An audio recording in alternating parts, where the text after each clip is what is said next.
Good morning, Jackednnerdy fans. Jeremy here with my full non-spoiler review of John Wick Chapter 4. Before I jump into that review though, as always, if you haven't done so already, make sure you hit that subscribe button. That way you guys never miss out on a video. And if you do enjoy our content, please make sure you give these videos a thumbs up. That lets us know that you guys are enjoying our content and it encourages us to keep putting it out there for everyone to see. So with that out of the way, let's jump straight into this review. This was one of my most anticipated films of the year. If you don't know so already from my out of the theatre reaction, I am a massive John Wick fan. I have loved this franchise right from the beginning. And look, in my opinion, the first movie is the best out of all of them. Just what they managed to capture with such a simple story, with such a small budget, and with next to zero promotion. They just captured something really special with that first film, with its story and everything. But I'm a massive fan of the franchise nonetheless. The second film was fantastic. The third film was great. The fourth film is absolutely insane. Is, I suppose you say, it's the culmination of everything all coming together in this one big cataclysmic event. Obviously everything has been building up to this point. Each film in its own right has something special about it. As I said, the first one's my favourite, but each film in the franchise has had its own very special element, which makes it stand out and unique amongst all the others. And literally each chapter, each film, each chapter, it is its own unique story in itself. They're a stepping stone, so to speak. Each story is a step towards we'll just say, for lack of a better term, the fourth film, which you could say is the conclusion of that story.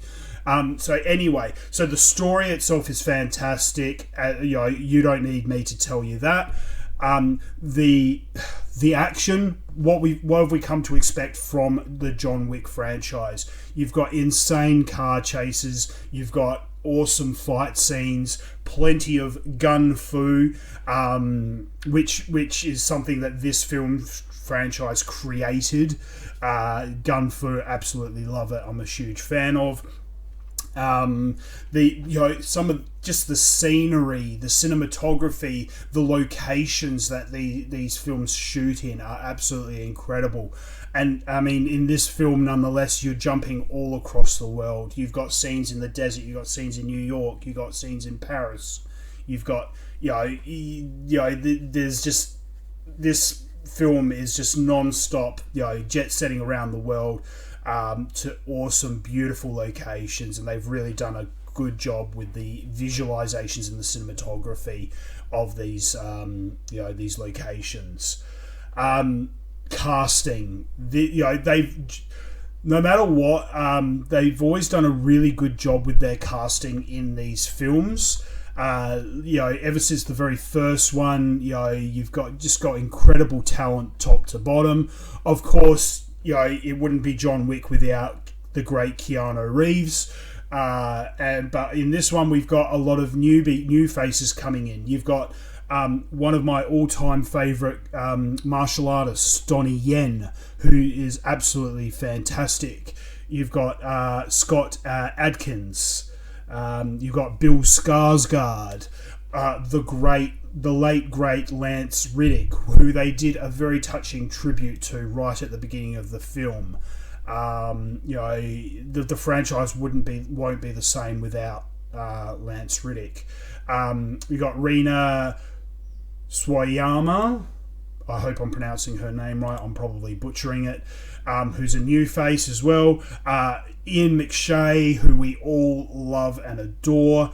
And also newcomer and, again, absolutely incredible martial artist, Hiroyuki Sanada, who you will know from The Last Samurai and from Mortal Kombat. he between Hiroyuki and Donnie Yen, two of my all-time favorite martial artists in the world. Just, if you're going to do anything, with martial arts, you cannot go past those two. Laurence Fishburne is obviously back as the Bowery King. So lots of new faces. Oh, and Clancy Brown. I can't forget Clancy Brown.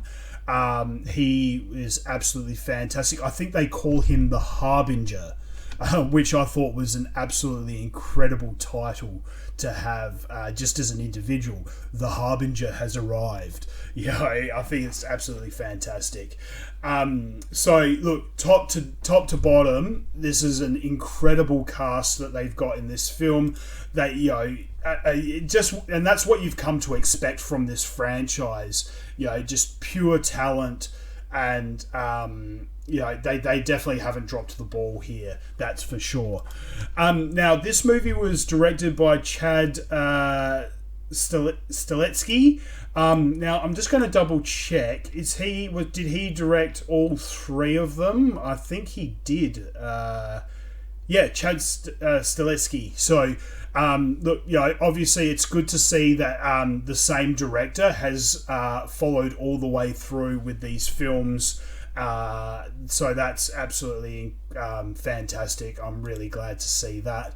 And look, he's done a fantastic. He's really established himself in Hollywood as a action film director, and someone who can make incredible films with very low budgets, but fantastic stories and fantastic talent behind him.